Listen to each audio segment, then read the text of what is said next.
चलिए दोस्तों, आज 5 मई 2026 के करंट अफेयर्स के रिवीजन से पहले कुछ महत्वपूर्ण शब्दावलियां देख लेते हैं जो अभी हाल में चर्चा में रही थी। यूरेनियम संवर्धन, यूरेनियम इनरिचमेंट। यूरेनियम संवर्धन एक ऐसी प्रक्रिया है जिसमें प्राकृतिक यूरेनियम में दुर्लभ U-235 समस्थानिक यानी आइसोटोप की मात्रा को कृत्रिम रूप से बढ़ाया जाता है। प्राकृतिक रूप से यूरेनियम में U-235 की मात्रा केवल 0.7% होती है, जबकि परमाणु ऊर्जा और हथियारों के लिए इसकी अधिक सांद्रता आवश्यक होती है। यह प्रक्रिया गैस सेंट्रीफ्यूज जैसी तकनीकों से की जाती है। दूसरा है परमाणु शीतकाल, न्यूक्लियर विंटर। परमाणु शीतकाल वह स्थिति है जब परमाणु युद्ध के बाद धुआं, धूल और कालिख वायुमंडल में फैलकर सूर्य के प्रकाश को पृथ्वी पर आने से रोक देते हैं। इससे वैश्विक तापमान तेजी से गिरता है, वर्षा चक्र प्रभावित होता है, कृषि उत्पादन घटता है और पृथ्वी पर जीवन के लिए गंभीर संकट उत्पन्न हो जाता है। दोस्तों, आज से हम लोग पर डे दो अनुच्छेदों का रिवीजन करते हुए चलेंगे, जिससे पॉलिटी हम लोगों की और भी मजबूत हो जाएगी। अनुच्छेद नंबर 1, भारत राज्यों का संघ होगा। अनुच्छेद 1 में भारत राज्यों का संघ होगा। अनुच्छेद 2 में नए राज्यों का प्रवेश व स्थापना दिया गया है। अनुच्छेद 2 में नए राज्यों का प्रवेश व स्थापना दिया गया है।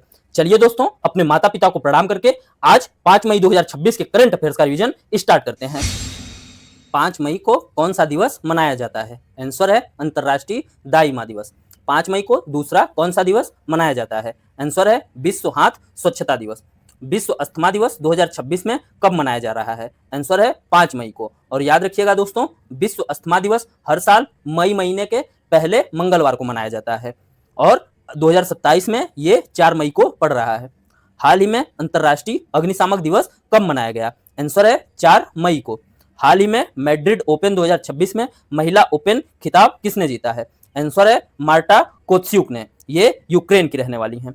स्पेन की राजधानी और मुद्रा क्या है? आंसर है स्पेन की राजधानी मैड्रिड है और मुद्रा यूरो है। हाल ही में प्रसार भारती के नए अध्यक्ष के रूप में किसे नियुक्त किया गया है? आंसर है प्रसून जोशी को। प्र से प्रसार और प्र से प्रसून। एमएसएमई का सचिव कौन बना है? आंसर है भारत खेड़ा जी। रक्षा लेखा महानियंत्रक कौन बने हैं? आंसर है अनुग्रह नारायण दास। हाल ही में आक्रामक हिप्पोस की तेजी से बढ़ती आबादी के कारण खबरों में रही मैकडेलेना नदी किस देश में बहती है? आंसर है कोलंबिया में।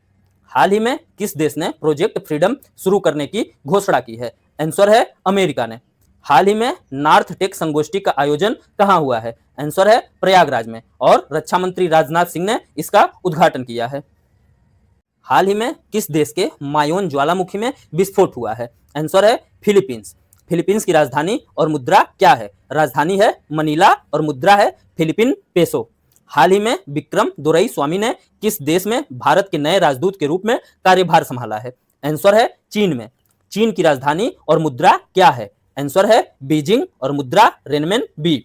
हाल ही में डेनमार्क में आयोजित उबेर कप 2026 का खिताब किसने जीता है? आंसर है दक्षिण कोरिया ने। डेनमार्क की राजधानी और मुद्रा क्या है? डेनमार्क की राजधानी कोपेनहेगन है और मुद्रा डेनिश क्रोन है। हाल ही में किस देश के पूर्व फार्मूला 1 ड्राइवर और पैरालंपियन स्वर्ण पदक विजेता एलेक्स जानार्डी का निधन हुआ है? आंसर है इटली के। इटली की राजधानी और मुद्रा क्या है? आंसर है राजधानी रोम है और मुद्रा यूरो है। अपने राष्ट्रीय व्यंजनों के लिए यूनेस्को की मान्यता पाने वाला पहला देश कौन बना है? आंसर है इटली।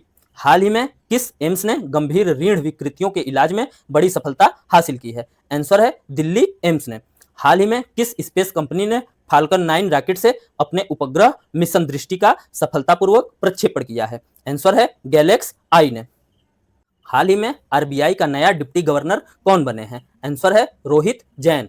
ओपेक से अभी अलग होने वाला देश कौन बना है और ओपेक की स्थापना कब हुई थी? अलग हुआ देश यूएई है और स्थापना 1960 में हुई थी।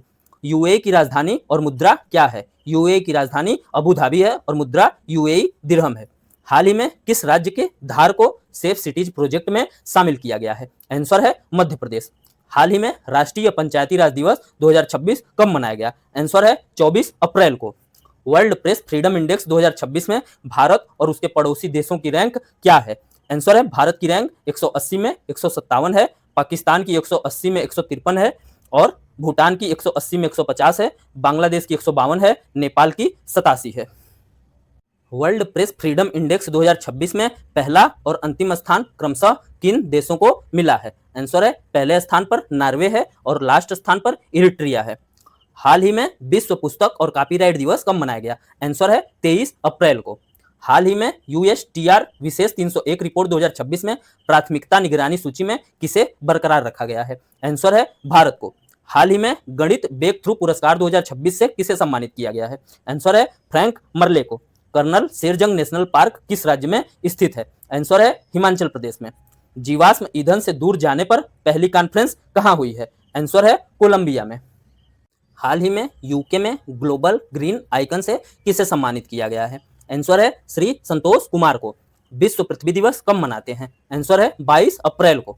झंडा दिवस किस तिथि को मनाते हैं? आंसर है 22 जुलाई को। वर्ल्ड हेरिटेज डे विश्व धरोहर दिवस कब मनाया जाता है? आंसर है 18 अप्रैल को। वर्ष 2025 में देश में सर्वाधिक समुद्री मछली का उत्पादन करने वाला राज्य कौन सा है? आंसर है तमिलनाडु। और मछली पालन को पीसी कल्चर भी कहते हैं। हाल ही में चर्चा में रहा प्रोसोपिस जूलीफ्लोरा आधारित पहला ग्रीन मेथेनॉल प्लांट कहां शुरू होगा? आंसर है गुजरात में। भारतीय रेलवे ने दिव्य दक्षिण यात्रा ट्रेन कहां शुरू करने की घोषणा की है? आंसर है विशाखापत्तनम में। गृह मंत्री अमित शाह ने जनगणना 2027 के लिए कौन से मैस्कॉट का अनावरण किया है? आंसर है प्रगति और विकास का। डॉक्टर आर बालासुब्रमण्यम और जोरम अनिया को किस पद पर नियुक्त किया गया है? आंसर है नीति आयोग के पूर्णकालिक सदस्य। नीति आयोग की स्थापना 1 जनवरी 2015 को हुई थी। अरुणाचल में हिंदी विषय से पीएचडी करने वाली पहली महिला कौन बनी है? आंसर है जोरम अनिया, यही नीति आयोग वाली। भारत का पहला राज्य नेतृत्व वाला space technology centre of excellence कहां लॉन्च किया गया है? आंसर है कर्नाटक में। चलिए दोस्तों, एक पेज सुबह सितम देख लेते हैं। को ही भारः सर्वथानाम किम दूरम व्यवसाय नाम को विदेशः सुविद्यानाम कह परः प्रियवादिनाम। इसका हिंदी अनुवाद है, कुशल व्यक्ति के लिए कोई भी कार्य कठिन नहीं होता, उद्योगी लोगों के लिए कोई लक्ष्य दूर नहीं होता, शिक्षित व्यक्ति के लिए कोई देश विदेश नहीं होता और मधुर भाषी के लिए कोई पराया नहीं होता। इसका इंग्लिश ट्रांसलेट है, for skilled people no task is difficult, for hard working people no goal is too far, for educated people there is no difference between their own country and abroad, and for those who speak kindly no one is a stranger. सचेत प्रणाली को किसने शुरू किया है? Answer है दूरसंचार विभाग और एनडीएमए ने। एनडीएमए की फुल फॉर्म है नेशनल डिजास्टर मैनेजमेंट अथॉरिटी। पश्चिम बंगाल चुनाव में ममता बनर्जी को किस प्रत्याशी ने हराया है? आंसर है शुवेंदु अधिकारी, ये बीजेपी के नेता हैं। बंगाल में लोकसभा की सीट 42 है, राज्यसभा की सीट 16 है, विधानसभा की सीट 294 है। हाल ही में किस जहाज पर हंता वायरस का संदिग्ध प्रकोप हुआ है? आंसर है एमवी होंडियस पर। और हंता वायरस चूहों से फैलता है। तमिलनाडु चुनाव में चर्चा में आई पार्टी टीवी के तमिलगा वेट्री कजगम के संस्थापक कौन है? आंसर है एक्टर विजय। और तमिलनाडु में लोकसभा की 39 सीट है, राज्यसभा की 18 सीट है और विधानसभा की 234 सीट है। पश्चिम बंगाल के चाय श्रमिकों ने आईएलओ के समक्ष शिकायत दर्ज की है। यह शिकायत आईएलओ के किस अनुच्छेद के तहत की गई है? आंसर है अनुच्छेद 24 के आधार पर। आईएलओ अंतर्राष्ट्रीय श्रम संगठन, इंटरनेशनल लेबर ऑर्गेनाइजेशन। आईएलओ की स्थापना वर्ष 1919 में वर्साई की संधि के तहत हुई थी। आईएलओ का मुख्यालय जेनेवा स्विट्जरलैंड में है। आईएलओ में कुल 187 सदस्य देश हैं और वर्ष 1969 में नोबेल शांति पुरस्कार से आईएलओ को सम्मानित भी किया जा चुका है। भारत का पहला पूर्ण जैविक राज्य कौन सा है? आंसर है सिक्किम। झलकारी बाई का जन्म उत्तर प्रदेश के किस जिले में हुआ था? आंसर है झांसी में। गौड़ देश किस राज्य का प्राचीन नाम था? आंसर है पश्चिम बंगाल का। चलिए दोस्तों, अब वीडियो के लास्ट में द हिंदू के 5 मई का विश्लेषण देख लेते हैं। आदर्श आचार संहिता, मॉडल कोड ऑफ कंडक्ट। आदर्श आचार संहिता दिशा निर्देशों का वह समूह है जो चुनाव के दौरान राजनीतिक दलों और उम्मीदवारों के व्यवहार को नियंत्रित करता है। इसका मुख्य उद्देश्य लेवल प्लेइंग फील्ड मतलब समान अवसर सुनिश्चित करना है ताकि सत्ताधारी दल अपनी शक्ति का दुरुपयोग न कर सके। यह स्वतंत्र और निष्पक्ष चुनाव की आधारशिला है। आदर्श आचार संहिता की शुरुआत वर्ष 1960 में केरल विधानसभा चुनाव से हुई थी, जहां राजनीतिक दलों ने स्वेच्छा से कुछ नियमों का पालन करने पर सहमति जताई थी। वर्ष 1962 के लोकसभा चुनाव में पहली बार इसे राष्ट्रीय स्तर पर लागू किया गया। प्रमुख बिंदु, आदर्श आचार संहिता मतलब एमसीसी चुनाव आयोग द्वारा चुनाव तारीखों की घोषणा के साथ लागू होती है और परिणाम आने तक प्रभावी रहती है। इसकी प्रकृति क्या है? यह कानूनी रूप से बाध्यकारी नहीं है, बल्कि एक नैतिक समझौता है। हालांकि गंभीर उल्लंघन पर चुनाव आयोग जनप्रतिनिधि अधिनियम 1951 के तहत कार्यवाही कर सकता है। इसका महत्व क्या है? यह सरकारी खजाने से विज्ञापन, नई योजनाओं की घोषणा और सांप्रदायिक भाषणों पर रोक लगाकर लोकतंत्र की शुचिता बनाए रखती है। दोस्तों, आज का रिवीजन यहीं पे समाप्त हुआ। मिलते हैं कल ठीक इसी टाइम रात 9 बजे। तब तक लगे रहिए, मस्त रहिए। जय हिंद, वंदे मातरम।